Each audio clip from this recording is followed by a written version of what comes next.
Thank you for tuning in to Macroview Television and welcome to a brand new edition of Taiwan Outlook, the program that presents the different faces and lets you hear the different voices on Taiwan.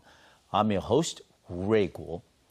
We have a very special guest on the program today, and he is Mr. Phil Tchernegovski, and he's originally from New Zealand. Of the misfortunes that happened to his son, Reuben, back in 1998, that he has developed a very deep and very loving relationship with the people of Taiwan and Taiwan itself. We're delighted to have Phil as a special guest on our program that we're going to talk about his experiences and his friendship that he has accumulated over the years with the people of Taiwan. Welcome to the program, Phil. Kia ora. Yes. And it's great to be back in amongst friends of Taiwan and your beautiful country. I've just come from Fongshan. Yes. So I'm feeling really refreshed. Okay, good. And it's a pleasure to have you on the program as a special guest. As I mentioned at the beginning, at the introduction part, that Phil, that because of the misfortunes that happened to your son, Reuben, back in 1998, that you have come to learn about Taiwan and have come to experience the warmth and the friendship of the people of Taiwan. And certainly you have made a lot of friends in Taiwan, and a lot of people in Taiwan have come to know you as well. Would you mind at the beginning of the program explain to us, especially those watching the program today at different parts of the world, a little bit the background about what happened to your son, Reuben, in the year 1998, please. In 1998, my son, Reuben, he came to Taiwan. Okay. And he went, first thing, he's a bit like me. He come from a forest area from Auckland. So he went straight into the mountains of Ali. Okay. Mount Ali. And obviously a nature lover, he quite enjoyed it. I hadn't heard back from him. So from there we sort of, instinctively, I knew something was wrong. Okay. So I came up, I flew here in Taiwan. To Taiwan. Yeah, I was very apprehensive. Okay. And the people over here just simply amazing in helping me. Okay. I actually couldn't believe the amount of help I received. Okay. And this is the importance of me being here with you now. Yes, of course. I'm more than happy to share this. Okay, yes. We understand throughout the ordeal that you experienced since 1998, you develop a true understanding and also a compassion, for the people of Taiwan. And we also understand that recently you have come out with a book. The book is called, A Mountain of the Sleeping Moon. Can you tell us what prompted you to write a book about your experiences in Taiwan? Well, I've had sort of a balance came back into my life. Okay. I initially suffered from great sadness and grief. Okay. But that is part of love, so I can accept that. And throughout this journey, I had all these amazing people who helped me throughout. There were tender moments, and I learned so much from these people about life. And I got to understand, as a grieving father, I got to understand that it was okay to grieve. But with all the support around me, I seemed to be able to gather strength. And that's the thing about Taiwanese people. They've got a unique way of life. They're very kind and friendly, like you just never believe. Okay. In the new book, a lot of people that have read it believe, they call it, Your Love Letters to Taiwan. Would you agree with such a description? In fact, that should have been the title of the book. Okay. It was whoever suggested that nailed it. Yes. I had another title for the book that was Jio, but that is really what the book's about. Okay. And talk about your friendship, your experience and contact with the people of Taiwan over the last 15, 16 years. Yes. And then also the kind of a broader understanding that you have come to across, despite the, misfortunes surrounding your son's, missing, that you come to learn about, the true friendship and the warmth of the people here. And what was that one thing that surprised you the most throughout the, continuous search, for where, Reuben was? Was it, because of the voluntary help that you have received, whether it's from government agency, from the local tribes, or the public in general? Or is it because, in particular, the support that you receive from a celebrity singer in Taiwan, and that is Miss Jody Jiang? And which part of it surprised you the most? I'll tell you all of that. All of that. You've actually explained it all. I was always taken back by the love and the generosity.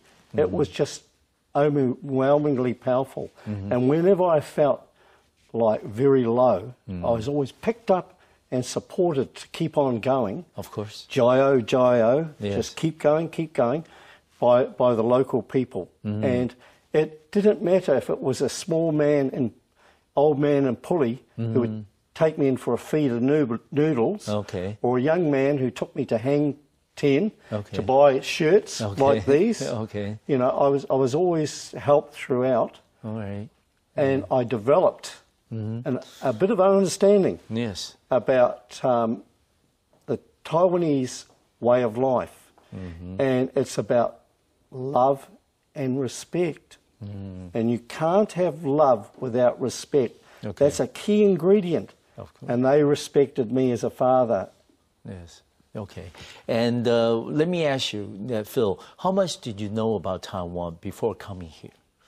Look, and I'll be honest with you. Yes. I knew Taiwan was below Japan. Okay. Okay, that's really honest. That's as far as it goes. Yeah, and I knew it had some. There were indigenous people here. Yes. And I knew about the little bit about the Aboriginals, but not much. Okay. But I realised that it was basically a Chinese society. Yes. But I had met the odd Taiwanese person and found them to be really friendly. Yes. But I wouldn't have known anything about Taiwan, no. Okay. And the first time you were here in Taiwan was back in 1998. And it's been about 16, 17 years since. What were some of the changes that you have observed in Taiwan? Whether there are more tall buildings, for example, because, back then in 1998, there wasn't the 101 Tower in Taipei, but today is one of the tallest buildings around the world. And what are some of the changes you have witnessed? Well, coming here, I saw the 101 Tower. Yes. I was amazed. It's beautiful. It is. It actually is a beautiful structure. It's a landmark. It is a landmark, and it's really unique in shape. Yes. It stands out. That's what I've noticed, that everything's sped up a lot in Taipei. But then I've gone down to Jai. Okay. And I feel more relaxed. Okay. Because that's more like Auckland, New Zealand, pace of life. It's more relaxed pace of life. Okay. And then I went into Fongshan and Lychee beneath Alisan. Yes. And I found that even more relaxed. Although the people were always busy and industrious, they always took time out to relax and greet old friends. Okay. And let's go back to your special friendship with our local singer, a leading local singer, Jody Jiang. And how did that friendship get developed? And how did you come to know about Jody's music, songs, and how did the music help you in your times of, ordeal? Please. Well, at first, with Jody's music, I didn't know who she was. Okay. And in my book, I call it a beautiful enigma.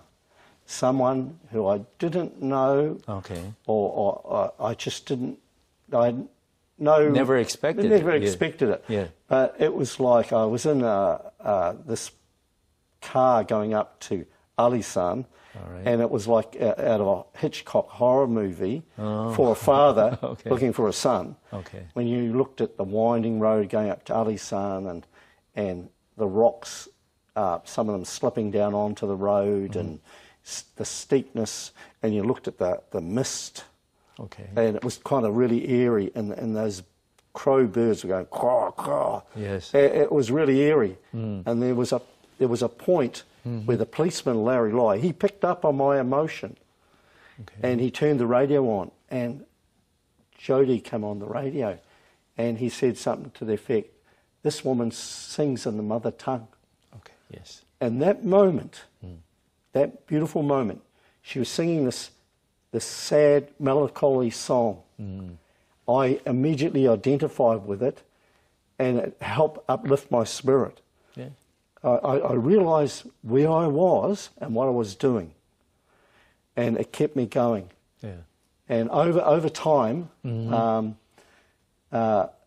I still didn't know who she was, but some real kind taxi driver who took me from, I think it was Taipei to Puli, he again introduced the music. Well, he turned the music, his radio on, and and I said, something about, I must have a CD, and he seemed to relate to what I was saying.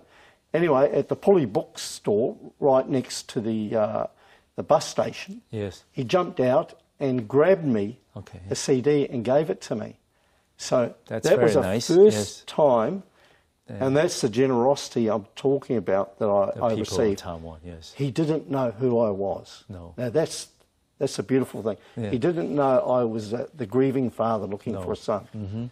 And that act of kindness introduced me to江蕙.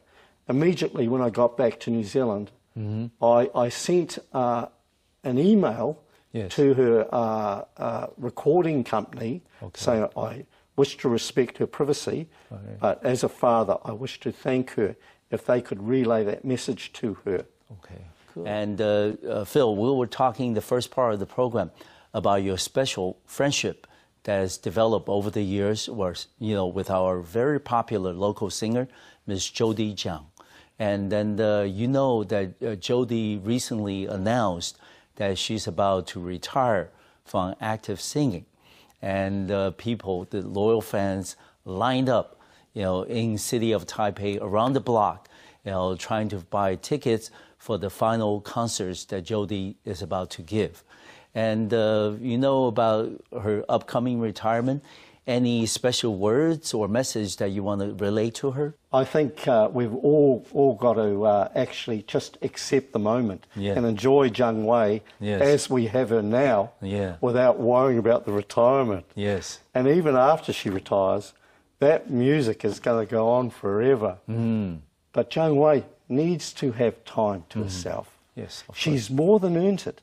I've seen that woman, incredible. The amount of energy that she puts into a show, and then it's at its perfection, at the highest level, and how a person can maintain that. It's just incredible. Okay, all right. We understand not just the singer, Jody, who has helped you, throughout the ordeal, but there were also others. For example, there's a blogger in Taiwan who has written about your story. Can you share that story with us and tell us a little bit about the background? Miss Leo, he was an amazing man, incredible man. He written a book of short stories, and I was one of them. One of them. I was blessed to be one of them. But he written it all for a good reason. And I only found out about it when I came to Jody's concert in 2010. Okay. And I met this man at the concert. And what an incredible guy he was. Okay. And he was kind, considerate, but he was also funny. He had an amazing wife as well, like the sign of a great man is a greater wife. Okay. And then we sat down and we discussed the book over this special meal. It was the supper of the small chickens. Oh, and at that, and he told me about it was his, the first for you, I suppose. And it's these small, delicate chickens that we had for dinner. And then we discussed his book, and then I told him there was more to the story, and started explaining it. And he said, "No, you've got to write a book. Okay. And I from that moment on, I thought, oh, you know, like, writing a book might be a bit difficult for me, but I thought I'd give it my best shot because I'm partially dyslexic. Oh, okay. I didn't but know there's no excuse. You don't make excuses in life. All right. It's a big challenge, but no problems. And listening to him, I got great guidance. And my publishing firm also helped me with that as well. Okay. And looking through the pages of the book, there are there are a lot of illustrations. Illustrations were put in there to express the feelings that you have, for Reuben. And can you tell us why, having all these illustrations in the book, is that another way besides just words for you to express your feeling towards your son? There's an old saying. Yes. A picture paints 1,000 words. Yes. And that to me explains it all. Like that page there. Yes. A young student from Puli. Oh, he was. I had just come to Taiwan, and I was catching a bus because I was proving to the police I could go anywhere on a bus by myself. Okay. And police were observing me, of course. Okay. And this young man offered me to stay at his home. Oh, really? And I actually, after I went to the police station in Sun Moon Lake, I went back to Puli to stay with him and his family in this quaint little Chinese farmhouse. Oh, okay. And there's a beautiful story in there about it. Okay. Yeah. And what were some of the other stories that you have accumulated in the last 15, 16 years? Also, they were included in the book, not just, this young man that you met in Puli. How about the others? Like there was I remember there's one guy I just, as a friend, and I think you just love him in the book. And Jackie Chan, and Jackie was this amazing young policeman who came through the forest with me. And we would, as we're going along, and we'd start slowing down, and we started singing the song. I don't sing well. Okay. On but TV. Please. Let's hit the road, Jack. So, you know that song? Yes. He was always there beside me, but leading all the way behind this, always supporting all this, so all this could take place, was this incredible man. His name was Johnny Jen. Okay, Johnny Jen. Jen from Fongshan. All right. Now, that man, I saw him with my own eyes. Yes. He actually defied gravity. He ran up the slope, and I could not believe a human being could run up such a steep slope. He threw a rope down, and then they told me not to abseil, and he physically pulled me up. He was only about 2/3 the size of me, and yet he could physically pick me up, and on this rope. Now, just incredible. Yeah, I would imagine. And over the years, you must have met a lot of people, and also made a lot of friends. I don't know if this is a fair question. Do you have anything or anybody in particular that you want to thank? Over the last 15, 16 years. Anybody in particular? Do we start with 24 million people? Yeah. Because I'll tell you that's what, a beginning. Yeah. There's, look, I could go on. There was a dear friend of mine, Mole, the Aboriginal man. He's since deceased. Okay. I couldn't help but ever forget him. Okay. There's Aguila, Selena from Puli. These are just amazing people. Right. There was a young woman who was my translator sometimes around the Puli area, Vicky. And there was, there was Hercules of Puli. Honestly, like... just too many. Too many, yes. My problem in writing the book, as Jonas found out, was I had too much information. And I had too many pages. Yes. Yeah, not enough pages. Wow, the thing is, I did the pages. Yes. There was more than 1,000 pages. Okay. And there were too many heroes and heroines in it. Yes. And honestly, like, I wanted them all in it. Okay. Yeah, but Phil, let me ask you that, throughout the search for Reuben, there must have been moments that you were frustrated, there were difficulties, and some of the search areas came out to be, empty. There wasn't anything to be found. How do you cope with it? How do you cope with it? Say, hey, tomorrow's another day. I got to continue. Well, I was surrounded by these amazing people. Okay. My heroes and heroines who always came to my rescue. Yeah. And I was uplifted. Whether I was in the forest or outside the forest, there were people always helping me. Like I remember one of the most beautiful things was this. I was at Monkey Rock. This is the early stages, and there was this pregnant woman there, and her husband was alongside of her, and she came out from the crowd, and she grabbed my hand and put it on her pregnant belly and said, "Jayo, jayo, jayo, jayo." Okay, good. Well, yeah. The incredible amount of energy I got, and like I was just surging with fatherly love. Okay. And all the people around started calling out, "Jayo, jayo, keep going." All right. And there must have been a point that Phil, you came to the conclusion that Reuben wasn't going to be found. Okay, no matter what happened. And how do you deal with that? I mean, it was very difficult, I can imagine, very emotional for a grieving father to accept. But how do you, cope with that? As I found, I was surrounded by all these amazing friends, and predominantly came from Taiwan. So coming back to Taiwan was the best thing. All right. And so I see all these friends, and I went through the grief process, but I also got to understand a lot because I spoke with wise people and Puli and Mole, and I learnt that grief is only a part of love. And if you love someone, grieving is not wrong. Grieving is a good thing. Exactly. So I accept grief as being a good thing. All right. So I moved on quite well. But I also came back to see where Reuben was. And I worked out early on, particularly talking with Mole, we figured he was in tar sand. Okay. All right. So this is the deal that the way for you to convince yourself that maybe there are times that you need to move on, and there are times that you need to cherish the friendship that you have accumulated.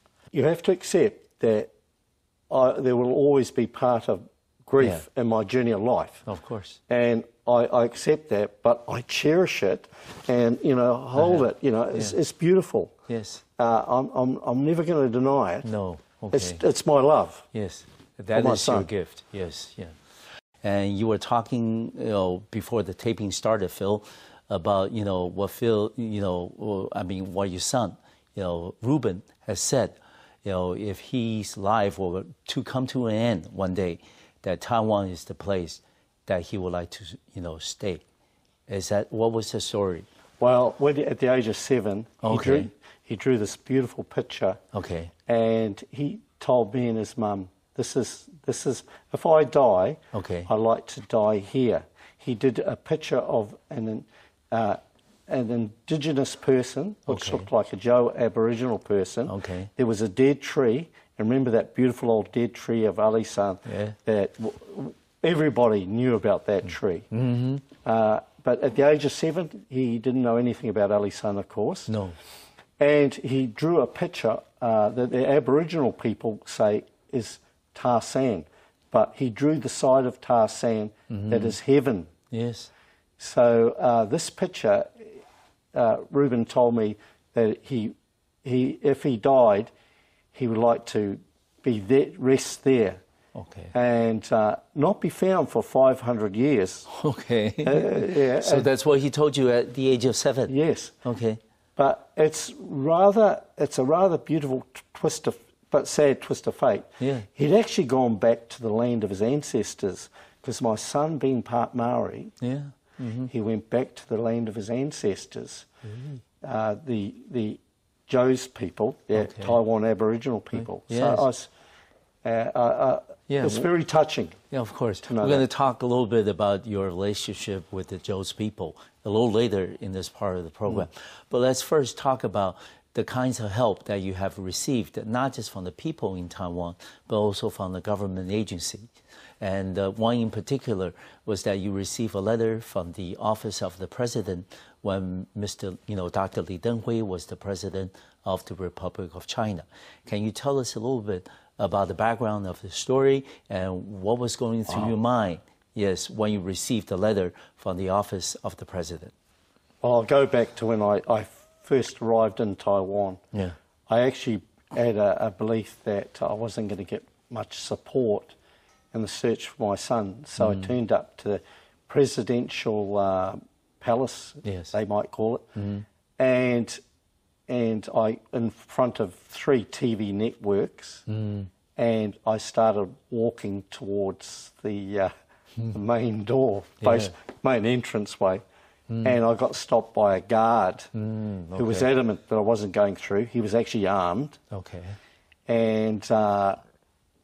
And then all of a sudden, I was suggested I pull out of that because it was getting a bit dangerous. Okay. But being an emotional father, I couldn't. Yeah.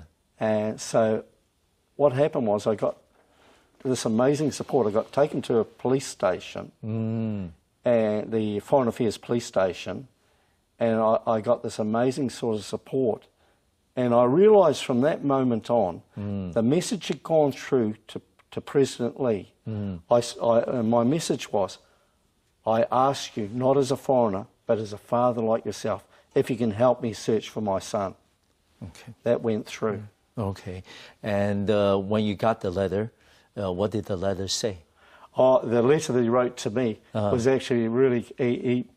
I treasure that letter, and that letter basically said that it was sad about loss of Reuben. Happened, yes. But he acknowledged that I was a great father. I treasure it because yes, of course.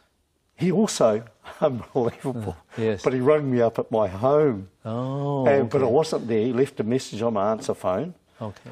But he rang up my sister-in-law, and she forgot to tell me for quite a few years. Oh, really? Then she told me, she said, oh, by the way... You got the call. You got a call from this guy called President Lee. Oh, okay. And so, throughout the search, I always sensed his fatherly presence.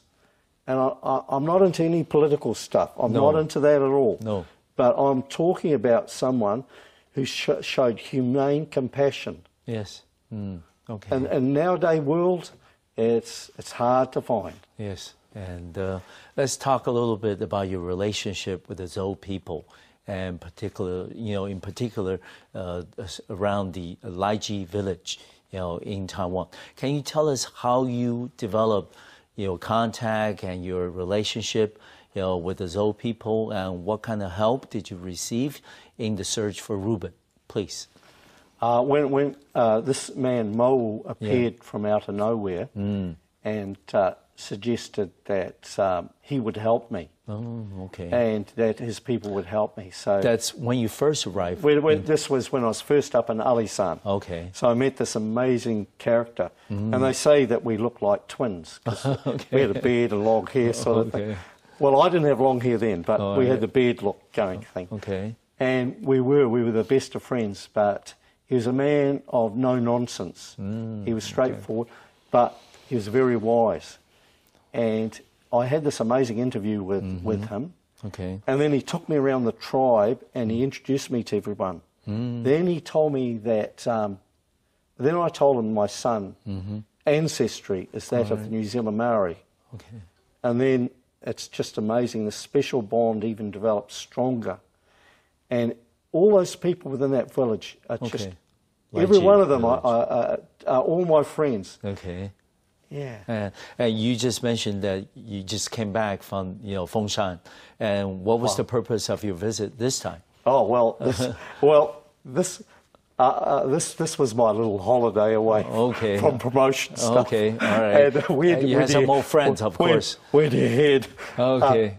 Go to Puli. That's an amazing place. Okay. I went to Puli and I saw my friends there. Yes. And then it's like straight up to Fengshan to see my friend Mr. Jen. Okay. And he's got an amazing place up there. I really love going there. And for dinner, was my all-time favourite. Fong San chicken. Oh, okay, yes. Yeah. Yeah, very well known. Yeah. Yes. And then I went to the Aboriginal village, the Joe's people, the indigenous people there.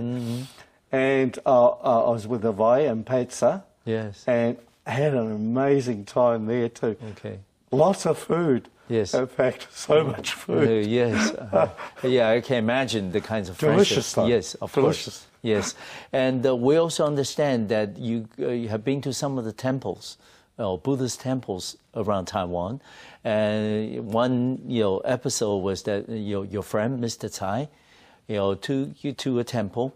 Then you do the Buddhist drawing of the fortune. And then what did the fortune say? The fortune, it was really, to me, it was like an uncertain thing. Okay. Yeah. Okay. But I can tell you, in doing it, I had my own special Christian beliefs. Of course. The power of prayer is amazing, because I actually believe probably all believe in the one and the same God. Yes. But we've got different points of view because we live in different lands so far apart. But I learned so much from him, and Tony Tao you're talking about, because he was a policeman. Wow. Now, I thought he was a hard man. Okay? All right. But he would do these amazingly kind things. He was a very good policeman. Okay? Very thorough, very efficient. If you're a criminal, watch out. Yeah. But for me, he did this amazing thing. He said, Phil, me and the boss, that's Mr. Fix-It, I call him. Okay. He was his bigger boss. Both went to a temple and prayed for me and for Reuben and for my family. Yes. I was totally taken back by that. For that to happen maybe in New Zealand, I don't necessarily think that would happen at all. No. This is just an unbelievable thing. And I took it on board as with great honour, and that these people will be so kind to do that. Yeah. And my perception changed about Tony. Okay. And it changed, and I started understanding the police over here, the humanitarianness of these guys. Okay. And when you draw the fortune slip, and like you said, it was very uncertain. Was that a disappointing blow to you at the time that you were so committed to search for Reuben? I think I was drawing on straws in those days, hoping he was still alive. Look, 3 months after Reuben had disappeared, I still believe there was a possibility that Reuben could have survived because his understanding of the forest, but not of the forest of Alisan, okay? You've got a highly intelligent man who's capable of surviving. But there was part of me said, no, he wouldn't have got lost. He would have found his way out. All right. Yeah, so, it was very difficult for you, of course. But given the fact that, this is something that you wanted to do, and because your, relationship, your love for for your son, for Reuben, that you wanted to really find out what happened to him. And was that also maybe the beginning of the time that you telling yourself, hey, maybe, that Reuben, has some, misfortune, that he's not going to be around us much, anymore. Was that also the beginning of it? Where the beginnings probably would have started. Okay. I was back in New Zealand, and there's this bird called a fantail. All right. And according to Maori legend, if it comes near you or hangs around you, it means that somebody that's close to you has been injured or been killed. Okay. And but it's a good bird. You don't look at it as a symbol of being evil. No. No. Okay. And what happened was, in front of all these witnesses, it was unbelievable. Yeah. This teeny little bird landed on my head. Really? And I thought, no, this is impossible. Yeah. But I sensed the thing about Reuben. Yeah. But I thought I could make it go away. But I thought, this bird's telling me something. Okay. So I put my finger up, and it jumped on my finger. Yeah. and it sat on my finger, and it was talking to me. Tweet, yes. tweet. Yeah. And then it flew away. Yes. That was the moment. That was the moment that you where felt maybe. And then it's about the same time, my daughter, who lived in Auckland Central, okay, there was a clock that Reuben had given her, all right, and it had no batteries in it. It started going. Started going. Started going. So something was happening. Okay, and maybe that was the time. That was the time I started thinking. But there was still the urgency as a father. Of course. You don't want to believe and you want to keep going. It was difficult to let go. Yes. Yeah. All right. And Phil, we were talking about your experiences, in search of Reuben, and you being in and out of Taiwan many times. And then we believe, back in the year of 1999, Taiwan also suffered, a tragedy. And I'm referring to the September 21st earthquake that struck, many parts of, Nantou County, many of the places, I believe, where some of your friends had lived. And you also extended your helping hand in helping the people, locally to survive and endure that hardship. Can you tell us a little bit about that story, please? When I arrived here, I came with my East-wing hammer. Okay. All right. And I always remember that clearly. Yes. And what I saw, the devastation, it rocked me. I'd previously seen on New Zealand television and was quite determined that I was going to get here. Yes. Mm-hmm. But I also didn't want to be too much in the way. All right. Yeah? Mm-hmm. So what happened was I met up with my friend Selena, and she took me around to a few places and that. But I was totally gutted, Yes. I thought, how can people come back from this? Yeah. How can they? It was devastating. And, yes. and here I worry about looking for my son, and here all my friends, they've lost their own children, their grandfathers, and their homes, everything. Everything. The homes, everything, And I saw some people in tents, whereupon before they used to have beautiful little businesses, yes. and they'd be the people that were helping me. So I figured it was the right thing. Even though I still felt an urge to look for my son, I thought this is the right thing to do. Of course. And what were some of the things that came to your mind that you could extend a helping hand to these people? Was it, to help them rebuild, their homes, or is it to help them to, regain a certain level of confidence, regarding the future? How did you do it? Please. My key thing for them is just knowing that somebody really cared about them, and particularly a true friend would care. Okay, yeah. We also understand that you have done some, charity work with the Homeland Foundation in Taiwan. For example, you have helped the indigenous children to learn about the art of sculpture. Can you tell us a little bit about that story? Oh, okay. Sort of a little bit humbled by it, but yes, every time I came back, I always liked doing something to put back, to share with the people as they'd shared with me, just to get the young people involved in something positive.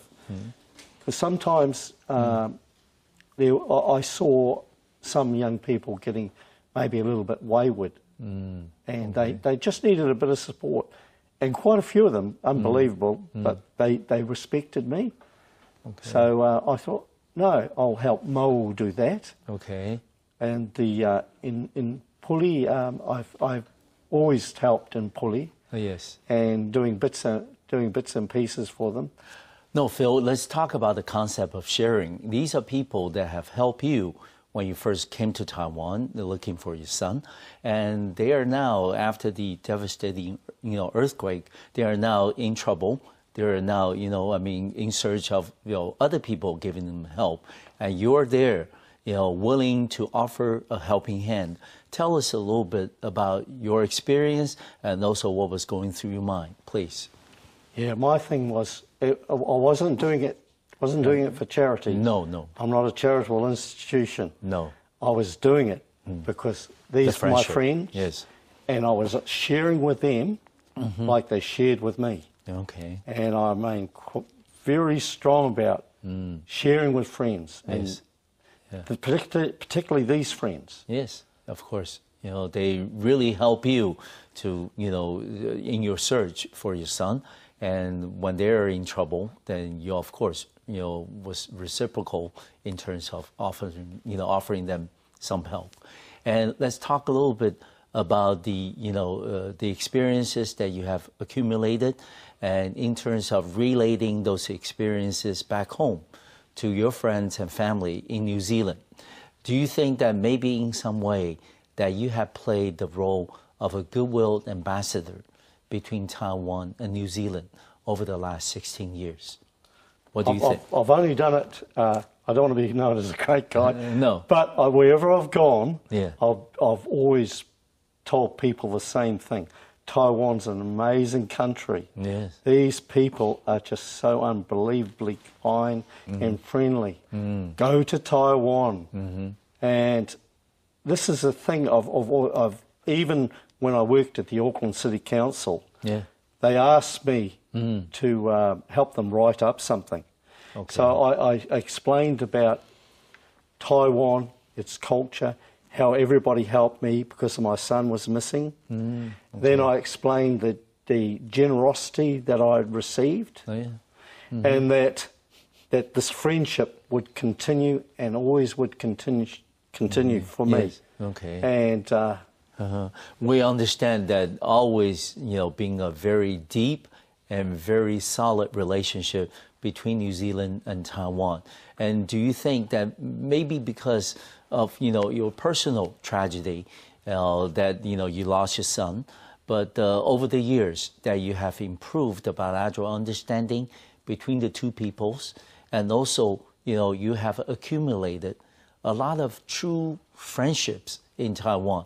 And if I were to ask you that, you know, Phil, what was that one thing, you know, that you really come away from this experience, in addition to coming out with a new book and what's contained in the book? But, you know, what has been that one or two things that really stood out in your mind regarding the place itself, Taiwan, or the people in Taiwan? Well, the key thing that came out for me was about the love and respect. Yes. And whatever you do in life, you must love and respect everyone and everything, creatures included. Of course. The love and respect of your environment, even in the workplace. Yes. You must love and respect everybody there. I once got told that sounds like Confucians. Okay. And I said I didn't know. Yeah. But I can see that there's another word that came out quite often was harmony. Yes. And in this world, sometimes there isn't too much harmony. No. But we should not give up, though. No. Just keep going, Jio, yes, about love and respect. It's going to win through. It's always going to win through in the end. Okay. And my work colleagues, I ask them to treat me that way. Okay.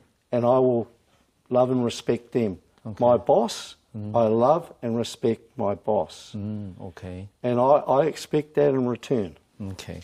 And in addition to publicity, promoting the book, and how long are you going to be staying in Taiwan this time? And in addition to the book and also visiting some of your friends, do you have any other plans, you know, in Taiwan this time? Well, now you're asking me. I've still got a few more friends to see. Okay, of course. And I've been here 2 weeks. Okay. Promoting the book and seeing friends. All right. In February for the international book exhibition. Okay. Which I've been lucky to represent New Zealand. Good. And I can put a lot of this down to having this amazing co-author and translator, Jonas Ho. Okay. Incredible man. All right. And then there's hope in July, or is it, when Jodie's concert? Well, there is hope that you're going to be somehow back. I might be able to buy a ticket somewhere, okay, so I can be back. But we will see. You know? Okay. Has the rest of your family come with you to Taiwan? No, I've always come by myself. Okay. But I think it's up to my children to come whenever they wish to. They're ready, yes. Yeah, I don't think they want to be in the press or anything. Okay. They love their brother. Okay. They knew their brother, my two youngest ones. They knew him not just as a big brother, but as their other daddy. Okay. Yes. They had one father, that was me. Okay. And they had two daddies. Yeah, okay, of course. So it's their mending journey. Okay. And I support that, as like anyone in my family. I respect that.